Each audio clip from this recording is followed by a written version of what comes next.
Jesus ser conosco nesta noite. Que esta mensagem ecoe em nossos corações, adentre os nossos espíritos e possa nos fazer refletir,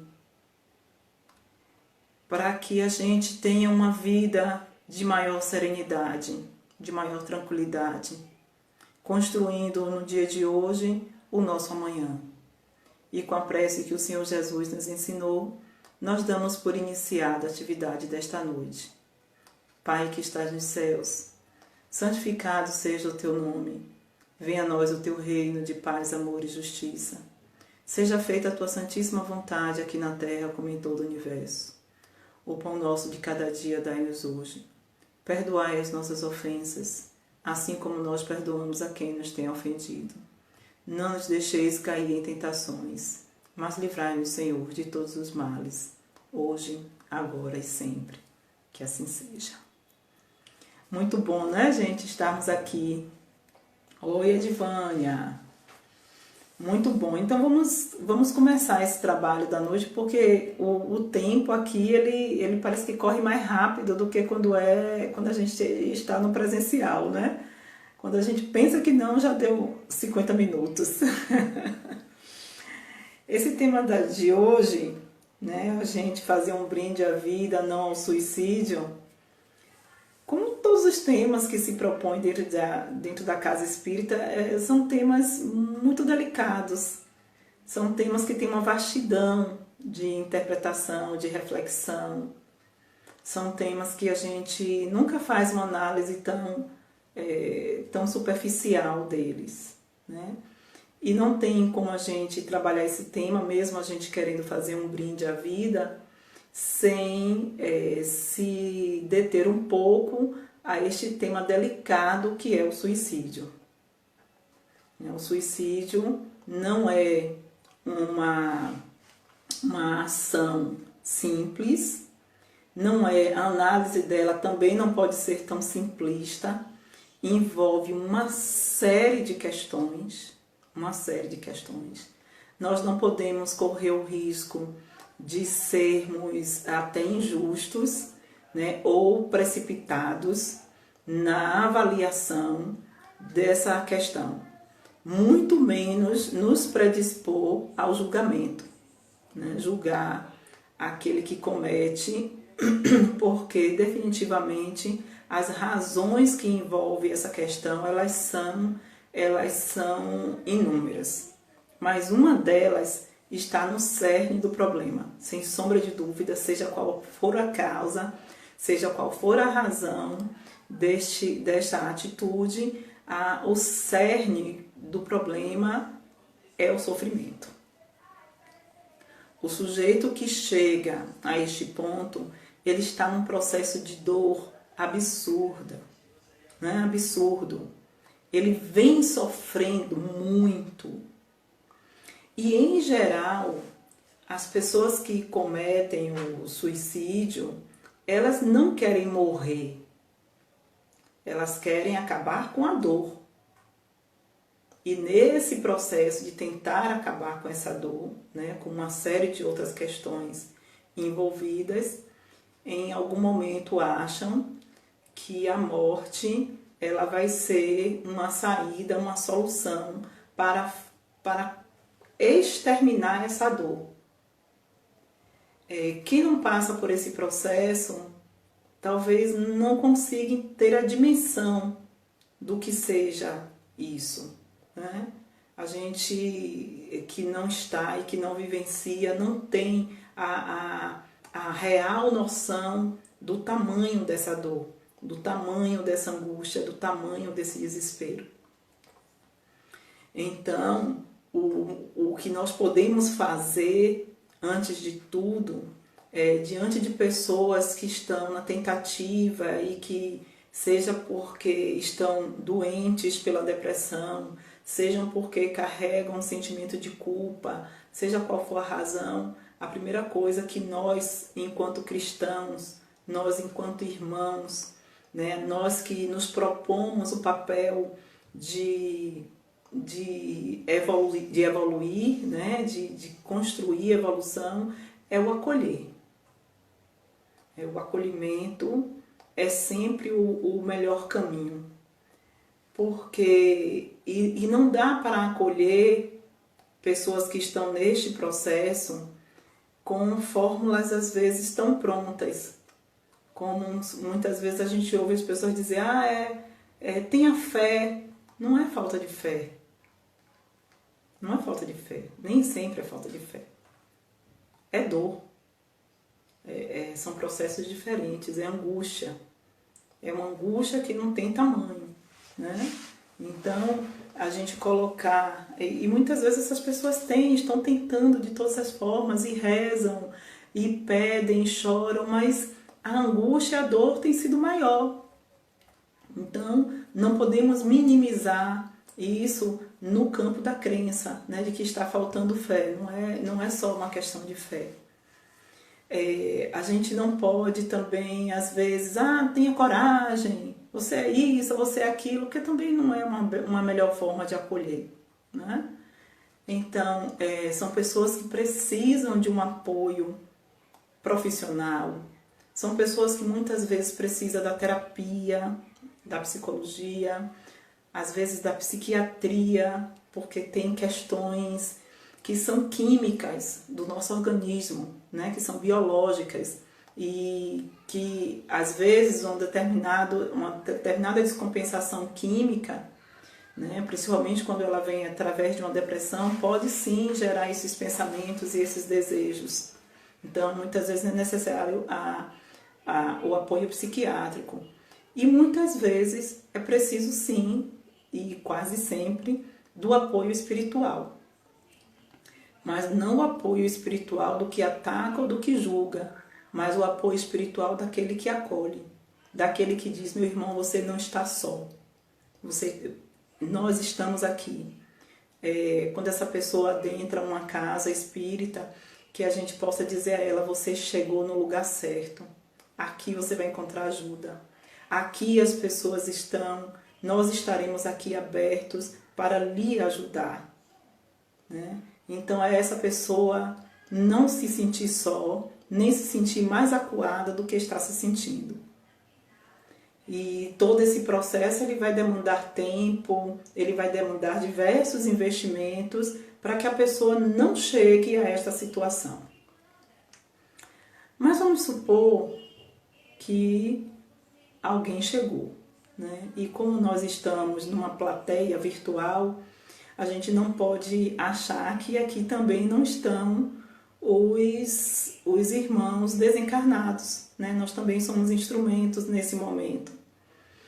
E eu gostaria de dizer algumas palavras, né? Aqueles que porventura estão nos ouvindo e que chegaram a essa atitude extremada.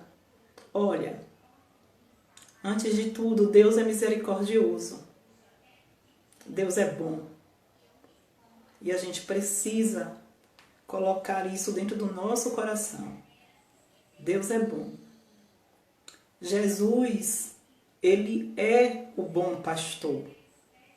Jesus é aquele que vai em busca das almas. E ele disse muito claramente, eu não vim para os sãos, eu vim para os doentes. Então, enquanto doentes de almas que nós somos, nós podemos descansar na energia de Jesus. Nós podemos descansar em seu colo de amor. Não importa quais foram os erros que nós cometemos. Não importa quais foram as atitudes descabidas que nós tomamos. Ele está sempre de braços abertos. Jesus está sempre disposto para nos acolher na condição que estejamos. Porque ele disse de maneira muito clara que se uma ovelha dele estivesse fora do seu aprisco, que ele largaria todas as outras e ia em busca dessa. Olha o tamanho da importância que cada um de nós temos para o Mestre Jesus. E ele não deixou de nos buscar, Ele não deixa de nos propor a cura porque nós tivemos alguma atitude impensada. Passou, acabou.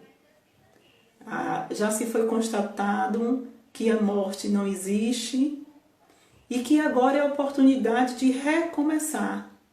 Recomeçar colocando a nossa esperança no Mestre Jesus. Colocamos a nossa esperança em Deus. A partir daí, a gente começar a construir uma vida nova. E que vai ser, sim, uma vida feliz. Sim, nós vamos ter que construir uma série de novos passos, mas serão passos novos, passos ao encontro da paz, ao encontro da harmonia, ao encontro da serenidade que nós tantos ansiamos. Então, tenhamos tranquilidade, se entregue a esse mestre de amor, de paz. E ele, de forma muito generosa, ele disse: vinde a mim todos vós que estáis aflitos e sobrecarregados, porque eu vos aliviarei, porque o meu fardo é leve e meu jugo é suave. Olha que coisa mais linda, né? Que mensagem de acolhimento mais profunda. Então, se qualquer um de nós estamos neste momento, nessa aflição, nessa angústia, seja no plano material ou no plano espiritual, que a gente descanse as nossas dores no Mestre Jesus. Porque foi isso que ele disse: vinde a mim. Não existe outra solução. Vinde a mim. E ele está de braços abertos. Vamos confiar, vamos nos entregar e vamos recomeçar todos os dias. Um dia mais fácil que o outro, e aos pouquinhos a gente levanta. A gente levanta, a gente caminha e a gente recomeça. Tá bom? E então vinha a nossa reflexão sobre o outro lado da história, que é esse brinde à vida, né? Mas não dá pra gente ser tão romântico, não dá pra gente ser tão, né, romântico mesmo, né? Que a gente queira ser sonhador neste planeta em que nós estamos habitando, não é verdade? Esse planeta é esse encontro social que todos nós estamos, nós, almas, todas que estamos aqui presentes neste exato momento dessa existência, vivemos em um planeta ainda de muitos desafios. Eu costumo dizer que, do ponto de vista intelectual, a humanidade deu um avanço espetacular. É impressionante como as tecnologias todas criadas nas diversas áreas do conhecimento atestam sobre a inteligência humana. Realmente, o ser humano é um indivíduo de muita inteligência, de muita capacidade, consegue dar solução, né, a todos esses nossas principais queixas. Mas, do ponto de vista afetivo, do ponto de vista da justiça social, né, e do ponto de vista moral, parece que nós ainda estamos nos primórdios da humanidade. Nós ainda presenciamos cenas dantescas para quem já está no século XXI. A gente presenciar uma cena de um homem matando o outro, pisando no seu pescoço, e esse outro gritando: me deixe respirar, aos olhos de todos, em plena luz do dia, é porque a gente ainda está num momento muito deficitário do ponto de vista moral. Né?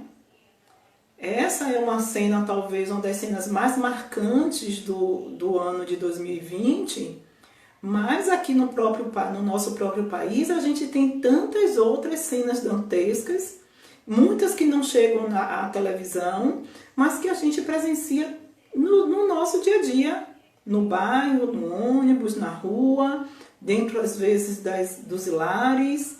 Nós ainda vivemos numa época em que a liberdade de expressão e a liberdade do sentimento não são respeitados. Então, quando uma pessoa não quer mais continuar numa relação afetiva com alguém, o outro mata, toca fogo. Pensem bem. Aí a gente pensa que a era em que se ateava fogo, né, as fogueiras e prendia gente viva já passou, que isso era da Idade Média. Diminuiu, mas pessoas ainda tacam fogo nas outras. Matam-se crianças. Nós ainda, com toda a tecnologia que é capaz de produzir uma quantidade absurda de alimentos, né? O mundo produz alimento suficiente para que ninguém mais passasse fome. E, no entanto, muitos continuam famintos. Muitos continuam famintos. Né? Nós já temos a tecnologia para eliminar uma série de doenças. E tem pessoas que ainda morrem de tuberculose. Porque esse sistema de saúde não chega a todos. Não chega em todos os lugares. Tem lugares no mundo em que as pessoas morrem de doenças que não tem nem mais lógica morrer. Existem pessoas que vivem em verdadeiras mansões, mas existem pessoas que vivem em lugares com o mínimo ou a inexistência da higiene, do saneamento básico. Então são muitas diferenças. A gente ainda está discutindo as questões dos preconceitos. Pleno século XXI, a gente ainda qualifica as pessoas pela sua cor de pele ou pelo seu cabelo. A gente qualifica as pessoas pelo gênero. Se é mulher isso, se é homem é aquilo. A gente não respeita o direito à orientação sexual de cada um, que eu não entendo por que é que isso incomoda tanto as pessoas. Por que é que se incomoda tanto? Ainda se faz brincadeiras com os deficientes. Os deficientes continuam sendo alvo de piadas. E há quem ria. E quando a piada é sobre a dor do outro, não é piada, é falta de respeito. Então, esse cenário social, que não é um cenário apenas brasileiro, mas é um cenário mundial, né?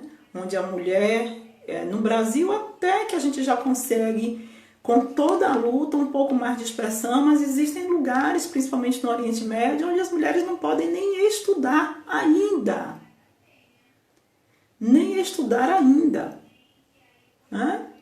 Então, essas pessoas, essa sociedade humana ainda está muito periclitante quando a gente pensa em evolução. Né? Quando a gente pensa em evolução, e a evolução não dá para ser somente com a asa do intelecto, a gente precisa unir as duas, né? A gente precisa ter o intelecto e a moral para que elas, né, consigam nos fazer alçar voos. Enquanto a gente não conseguir juntar essas duas, vai ter sempre uma asinha quebrada e a gente continua capengando.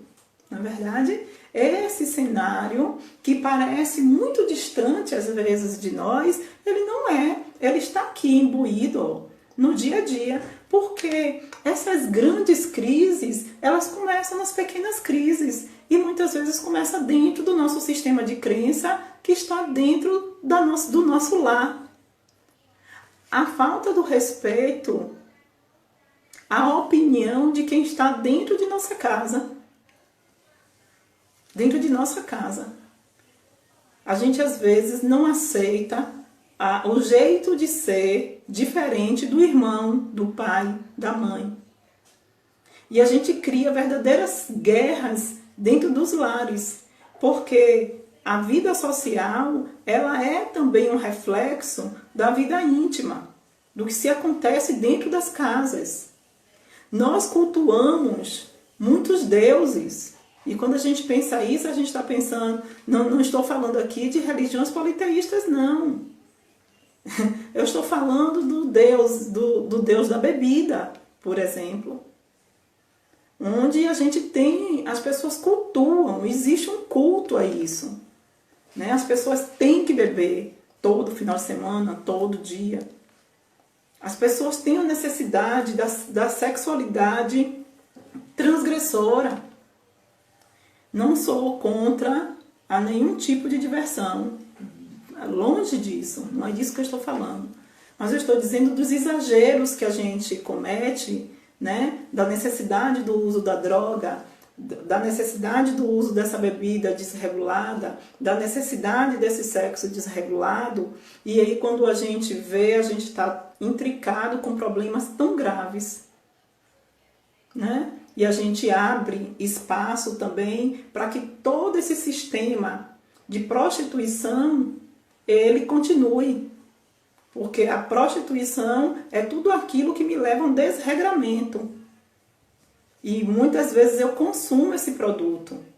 Quando eu consumo esse produto, eu também estou dando espaço para que ele continue. Né? Então são atitudes do dia a dia pequeninas que a gente precisa pensar, porque termina corroborando com o sistema. A piadinha sem graça que a gente faz sobre o defeito de um, sobre o defeito de outro, a gente corrobora com esse sistema. Né? O preconceito que a gente comete no dia a dia, não aceitando a religião do outro, dizendo que o cabelo do preto é feio, dizendo que aquela mulher é assado, que aquela menina é piriguete, é isso, é aquilo, a gente também está corroborando com o sistema. Então, precisamos sim fazer uma reflexão muito delicada e muito profunda para saber até quando eu estou corroborando para que este planeta continue nessa faixa vibratória que ele continua. Apesar de uma imposição divina de que este planeta vai avançar. E as consequências desse planeta avançar, nós já estamos percebendo, porque essa pandemia ela não é do nada. Ela foi um momento, um convite muito intenso para que as consciências pensem e reflitam sobre a necessidade da mudança. São basicamente 7 meses de oferta da vida para que a gente reflita sobre esta mesma vida. Né? Porque que vida nós queremos? Essa que está nos desgastando? Essa que a gente não aguenta mais assistir na televisão, tantos preconceitos, tantas violências de todas as formas, a gente não quer mais essa vida. Já existem também muitas consciências despertas nesse próprio planeta. Já tem gente que vem lutando para que esse planeta seja um planeta de mais harmonia. E vai chegar um momento em que essas consciências despertas, elas serão maioria. E, portanto, vão estar alinhadas com o novo padrão vibratório desse planeta. E aqueles que não estiverem mais, né, com a sinergia da energia deste planeta, simplesmente serão convidados a se retirarem. E isso a gente não precisa ter dúvida. A gente não precisa ter dúvida disso. Isso é uma certeza. E as separações dos nossos afetos, as separações de tudo aquilo que a gente já conquistou também, infelizmente nós perderemos. Porque Porque se não há uma justiça social humana, há uma justiça divina. E essa justiça divina, ela vai premiar a quem lutou e quem mereceu este prêmio. E ponto. Então a gente tem que saber, em primeira instância, onde nós queremos estar. E não há mais tempo para ficar em cima do muro. A gente já teve muita chance de pensar e de deixar para amanhã e deixar para... Não há mais tempo para deixar para depois, né? O nosso tempo é agora. O nosso tempo de tomar decisões é agora. Então, uma das primeiras coisas que a gente precisa pensar para brindar esta nova vida que está por chegar é o que eu quero. O que eu quero? Onde eu quero estar? Verdadeiramente, qual é o nosso projeto de vida? Porque às vezes há uma sensação de que a gente está vivendo, acorda, come, bebe, dorme, acorda, come, trabalha, bebe, dorme e parece que não há um projeto de vida. E esse projeto de vida precisa contemplar o nosso instante, o nosso momento, mas esse projeto de vida precisa contemplar também o nosso futuro. Desde que nós comunguemos desta fé, desta crença, que a vida ela não termina num túmulo, que há uma vida pós-morte, pós-desencarne. Então, se eu tenho esta crença, nós precisamos criar um projeto para esta vida, né? E esse projeto começa de onde? De onde que esse projeto começa? Dos investimentos, investimento pessoal, porque todo projeto, seja qual for ele necessita de investimento. E aí eu pergunto, né? Qual o investimento que nós estamos fazendo em nós mesmos? Porque dentro dessa materialidade toda que nós vivemos, desse mundo que ele é tão concreto, né? Nós precisamos entender que somos seres eternos e que nós não seguiremos com nada daquilo que é efêmero, com nada daquilo que é passageiro. Isso é uma coisa muito importante de se pensar. Então, claro que eu tenho um investimento do ponto de vista atual, né, desse momento que eu estou aqui, preciso ter. Então, o meu trabalho, a minha casa, né, mesmo porque tudo isso vai refletir as minhas construções, mas eu preciso ter um projeto para além disso e por isso o investimento precisa ser em mim. Porque é este investimento que me segue, que continua comigo. E de que investimentos eu estou falando? De todos eles. Como é que nós estamos? Agora, não é aquela pergunta quando a gente se encontra e pergunta: e aí, Paty, como você está? Aí eu falo: estou bem. Essa é a resposta prática, né, que a gente coloca ali rapidamente, que talvez eu também não precise dar uma satisfação social de como eu estou intimamente, né? Mas eu preciso fazer uma pergunta para mim e preciso me perguntar de verdade como eu estou. Como eu estou. Eu estou bem? Como está o meu nível de ansiedade? Como está o meu nível de serenidade? Como está o meu nível, o meu ânimo? Como está a minha coragem? Como estão os meus medos? Como estão os meus receios? Como estão os meus sentimentos de culpa? Como está a minha resiliência? Eu preciso me perguntar sobre isso.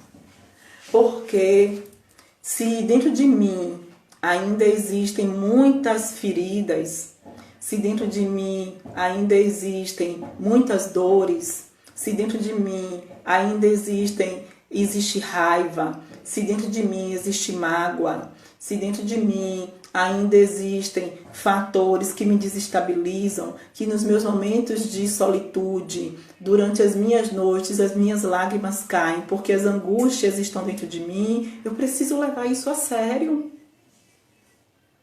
Eu não posso fazer de conta, não é nada, não, é você. Algo está lhe machucando, algo está lhe doendo. Se eu não estou tendo a habilidade para lidar com uma, duas ou três pessoas, eu preciso me perguntar por quê. O que é que está doendo? O que é que está machucando? Porque esse é um tipo de situação que, se eu não cuido, cresce. É um tumor. E eu preciso extirpar. Para que isso não tome um tamanho tão gigante que amanhã eu não consiga mais conduzir a minha própria vida e termine tendo atitudes extremas, né? De isolamento, de ataque, de uma pessoa mal-humorada o tempo todo, né? De adoecimento, porque tudo isso é adoecimento. Então eu preciso mergulhar em mim, eu preciso estar fazendo essas reflexões de vida, para saber como eu estou. Na medida que eu vou fazendo esses investimentos, né, da minha percepção pessoal, eu vou descobrindo fragilidades, eu vou descobrindo potencialidades, eu vou descobrindo esse meu lado íntimo e vou me propondo a autoeducação, vou me propondo o processo de felicidade. Porque quando eu mergulho em mim e faço esse investimento para poder lidar com as minhas dores e com os meus amores, eu vou fazendo esse investimento, é projeto de felicidade, sim. E na medida que eu faço esse investimento interno, automaticamente vai acontecer o investimento para o externo. O meu processo de autoaceitação, da aceitação das minhas potencialidades e me permitir a minha luz brilhar. Porque é minha. Ah, o outro incomoda. Esse é o problema do outro, não tem problema meu. A minha luz está refletindo e eu quero que ela reflita. Isso sou eu em expansão. Isso é religare. É quando a minha luz toca na luz de Deus. O religare é isso. E a minha luz só pode tocar na luz de Deus na hora que eu deixo a minha luz sair. E para minha luz sair, eu preciso limpar. Né? Eu preciso mergulhar, eu preciso entrar para fazer aquela limpeza para que ela resplandeça. E aí, quando isso acontece, eu quero agora cuidar do de fora. Cuidado de fora significa cuidar do meu corpo físico. E por que eu preciso cuidar do meu corpo físico? Porque o meu corpo físico é minha oportunidade de expressão. É por onde o meu espírito se expressa neste momento. É isto aqui, este é o meu grande presente. Este é o grande presente que Deus me deu. Este corpo físico. Ele precisa ser cuidado, ele precisa ser acarinhado, ele precisa ser zelado. Preciso zelar por esse corpo. Quando a gente começa a entender que isso aqui, que este corpo é um patrimônio divino, quando eu começo a entender que isso aqui é um altar, eu cuido dele. E aí eu me preocupo, sim, com o que eu vou comer, eu me preocupo com o que eu vou beber, eu vou me preocupar com os meus sentimentos, eu vou me preocupar com tudo que diz respeito a ele, porque eu sei que eu preciso dele. Inclusive, porque a beleza faz parte da natureza, né? A natureza, ela é bela, né? Tudo dela é muito colorido, é muito lindo. E eu também vou querer que esta natureza apareça em mim, porque todos nós somos belos. E o cuidar de mim faz parte disso. E isso é investimento. E isso é investimento e isso é brindar a vida. Isso é brindar a vida. Né? A partir deste momento, eu começo a me preocupar com uma parte importante do meu corpo físico e espiritual.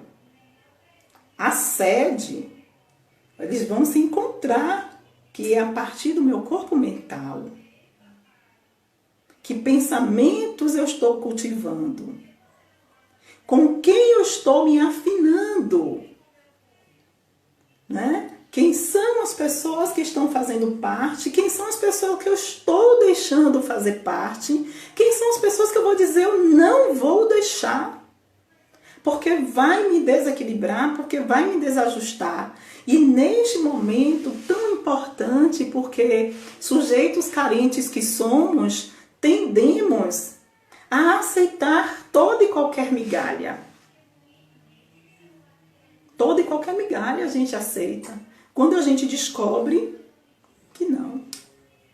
No momento que eu faço o mergulho, no momento em que eu faço esta limpeza, no momento em que eu começo a deixar essa luz resplandecer, no momento em que eu começo a fazer todo o processo do autocuidado, esse autocuidado inevitavelmente vai encontrar com a minha parte energética, com a minha parte mental. E aí as pessoas que tentam, né, nos subornar, as pessoas que tentam nos controlar, as pessoas que tentam fazer de tudo para nos tirar do nosso caminho de serenidade, e a gente vai ter que dizer não a essas pessoas. E muitas vezes são pessoas que nós gostamos muito. Então, de duas mãos, o nosso processo de autoeducação vai aprender a lidar com essa pessoa, ou infelizmente, se eu não sei lidar com elas ainda, eu vou ter que dizer a elas, eu não vou poder continuar caminhando com você. E isso vai requerer de nós muita maturidade, muito autoconhecimento, para saber quando eu vou continuar caminhando com alguém e quando eu vou dizer a esse alguém, não posso mais caminhar com você, porque você me desajusta. Porque você me desequilibra e eu não preciso disso. E eu não preciso disso. Quando a gente começa a fazer estes movimentos, né, a gente expande, começa a expandir modelo. É um modelo, sim, de comportamento. Porque você vai começar a refletir esse processo de serenidade. E as pessoas, e isso é visível. Isso não é oculto, isso é visível, as pessoas percebem. As coisas vão deixar de nos tirar do sério? Não. Provavelmente elas continuarão nos tirando do sério e muitas coisas vão nos tirar do sério. Mas a gente vai conseguir respirar. A gente vai conseguir respirar e dizer, ó, respira fundo e começa de novo. Mas por esse caminho eu não vou mais. Então, quando eu estou falando isso, eu estou falando de uma capacidade muito importante para quem se propõe um projeto de vida chamado projeto evolutivo, né? Quem se propõe a esta evolução vai precisar aprender a lidar com frustrações. E o que é a frustração? A frustração é quando, diante de um desejo muito intenso, seja por uma coisa, por uma pessoa, eu tenho que dizer não. Eu não recebo isso, eu não posso continuar com aquela pessoa, eu não posso ter aquilo que eu queria, né? E aquilo me gera frustração. Frustração é uma das coisas que mais gera dor. Gera muita dor, gera muito sofrimento. E quem começa nesse processo de autoeducação, uma das primeiras lições vai ser aprender a lidar com a frustração, aprender a lidar com os nãos. Os nãos que eu preciso dar, mesmo não querendo dar, e os nãos que a vida vai me dar, porque é necessário que eu tenha esses nãos. E há de se ter também muita maturidade para lidar com essa frustração, lidar com essa faceta da vida. E quando eu começo a entender que se aquilo não chegou para mim é porque não era o momento, é porque não era o tempo. Se aquela pessoa que eu tanto queria não pude continuar junto porque não era mais equilibrador, né? Então, quando eu começo a entender isso, eu começo a entrar no sistema de paz, de harmonia, porque eu aceito. É a aceitação. E a aceitação é quando a gente lê lá no Evangelho de forma tão lindamente escrita sobre a obediência, né? Então, quando a gente... E a resignação. Quando a gente ler aquele trecho do Evangelho, a gente entende que o ser que chega neste momento da obediência a uma determinação divina, a obediência a uma determinação da vida, e sem dor, e sem sofrimento, é porque eu já aprendi a lidar com os nãos, com as frustrações. Isso é um ganho significativo. Significa que eu estou olhando para a vida e entendendo que esta vida trará para mim tudo que eu preciso, que é importante e necessário. E tudo que a vida tira de mim é porque eu não tinha mais necessidade ou porque não era o momento de ter aquilo. Ponto. Isso é de um crescimento absurdo. Aí eu começo a aprender a viver em sociedade. Porque viver em sociedade é eu me colocar, aprender a me colocar, aprender quando aquilo é o meu direito, aprender quando é o meu dever, aprender a respeitar o direito do outro e a escolha do outro. Que é uma das coisas mais difíceis da nossa sociedade atual, é respeitar a escolha do outro, o direito do outro. Essa é a parte mais difícil, né? Quando a gente começa a entender isso, as coisas vão tomando um caminho de maior harmonização. Para a gente construir isso e entender essa vida, nós vamos ter que tomar decisões, tomadas de decisão todos os dias. Uma das coisas também que vai exigir da gente muita maturidade, mas vai exigir também muita flexibilidade. O que é o ser flexível? O ser flexível é aquele que tem capacidade de lidar com as mudanças. Hoje, eu costumo brincar que a vida é uma roda. E ela sobe e ela desce. Na subida, a gente precisa aprender a construir a descida. Porque a roda vai descer em algum momento. Então, eu preciso aproveitar tudo de bom. É quando tudo parece estar iluminado, né? A nossa vida afetiva, a nossa vida financeira, a nossa saúde, né? Tá tudo pleno. É quando a roda está lá em cima e ela vai subir para todos nós. Todos nós. Quando estiver lá em cima, que a gente realmente tenha a capacidade de aproveitar o melhor e não esquecer das construções internas que precisamos continuar fazendo. Porque é um risco muito grande quando tudo está bem. É um risco muito grande quando tudo está bem, porque a gente esquece que em uma hora a gente pode voltar a ter perdas. E isso é inevitável. Porque é da vida. A vida é cíclica. A vida é cíclica. Em algum momento, a gente vai ter algum nível de perda. Se eu me construir bem nesse momento áureo, quando a roda começar a descer, eu já vou ter tido fé suficiente, coragem suficiente, né? Experiências positivas suficientes para saber que a roda vai voltar a subir. Então, naquele momento em que eu tiver alguma perda, seja no campo da saúde, seja no campo financeiro, seja no campo intelectual, seja no campo físico, eu terei fé suficiente para entender que vai passar. E aí, o que eu vou mais precisar nesse momento é de resiliência. Resiliência, como diz uma professora minha, não é algo que a gente nasce com ela. É algo que se constrói. Resiliência é construída. E resiliência não pode ser construída no momento das perdas. Resiliência é um fator que a gente precisa construir durante a vida.